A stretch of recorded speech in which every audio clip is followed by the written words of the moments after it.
Luís XII.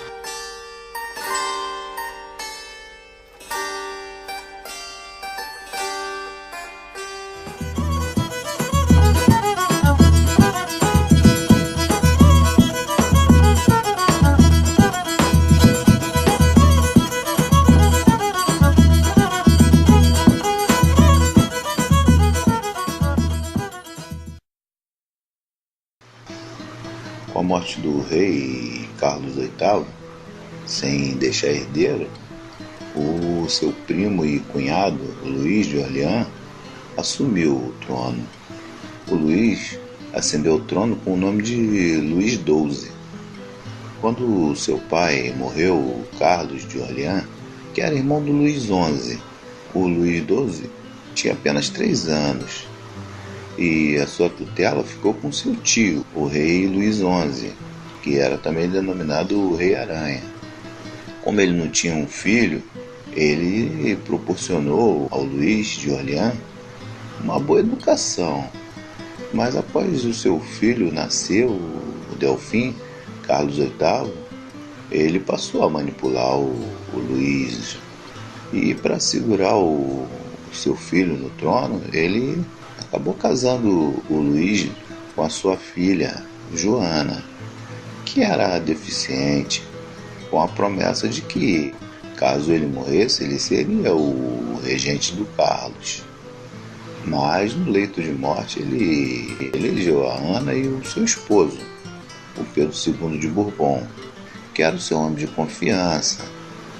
Daí o Luís de Orleans, futuro Luís XII, se uniu à Liga do Bem Público, na chamada Guerra Louca, que se revoltou contra a sua antiga amada, a Ana, e qual os dois haviam se apaixonado quando era mais jovem e tal. E o Luís acabou sendo derrotado e ficou preso por 3 anos. E só ganhou a liberdade quando o seu primo, o Carlos VIII, ascendeu ao trono. O Luís e o Carlos eles tinham um bom relacionamento, e o Luís de Orleans o acompanhou na tentativa de invasão à Itália.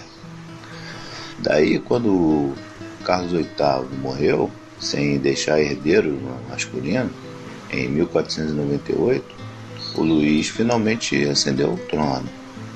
E depois da sua coroação, ele conseguiu a anulação do seu casamento com a Joana, através do Papa Alexandre VI, o Rodrigo Borgias, que em troca dessa anulação, o Papa ele conseguiu a concessão do Ducado de Valentino para o seu filho, César Borgia, que passou a ser o Duque Valentino, e também a ajuda da França na conquista da Romanha. O Rodrigo Borgias, o Papa Alexandre VI, ele foi um Papa muito polêmico e ambicioso, e o seu filho, César Borgias, também era um cara muito sanguinário. Enfim, quando ele ascendeu o trono, ele manteve os ministros do Carlos VIII, inclusive o La Trémorier, que era seu opositor.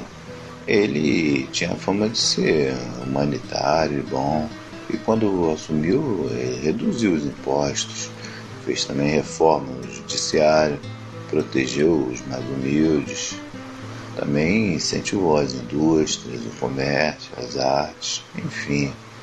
Em 1499, o Luís XII casou-se com a Ana, que era a viúva do seu primo. E nesse mesmo ano ele invadiu a Itália, com o apoio dos espanhóis, numa aliança com o César Borgia, e também com o apoio da República de Veneza, e acabou conquistando Gênova e Milão.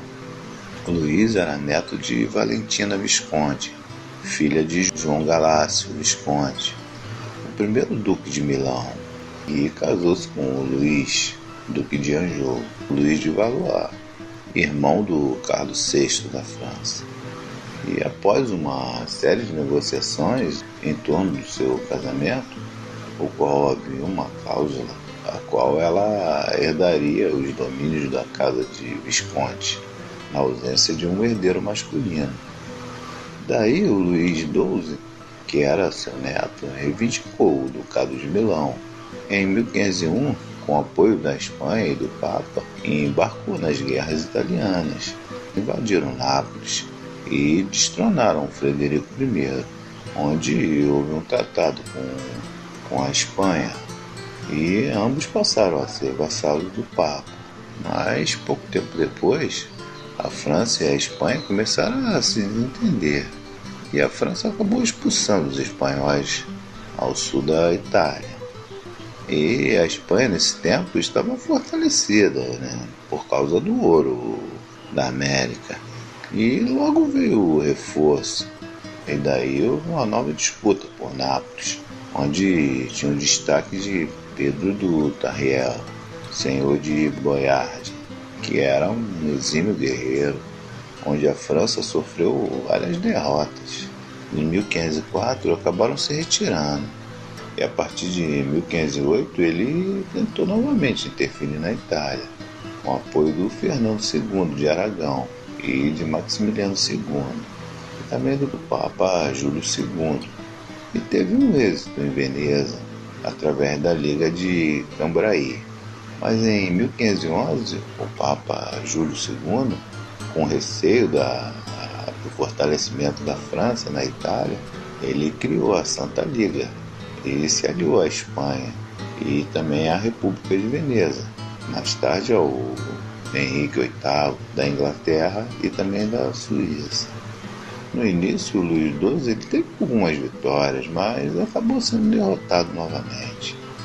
O Luís ainda tentou casar sua filha, Cláudia, com o filho do Filipe I de Castela, o Carlos, futuro rei da Espanha e do Sacro Império Romano Germânico.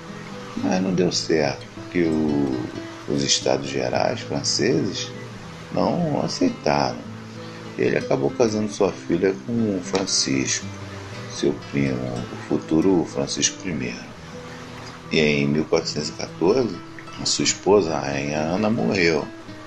Então ele se casou com a irmã do Henrique VIII, a Maria Tudor, e morreu pouco tempo depois do casamento, em 1515, sem deixar herdeiros masculinos, e foi substituído pelo seu genro e primo, o Francisco I, que era filho de Carlos de Orleans.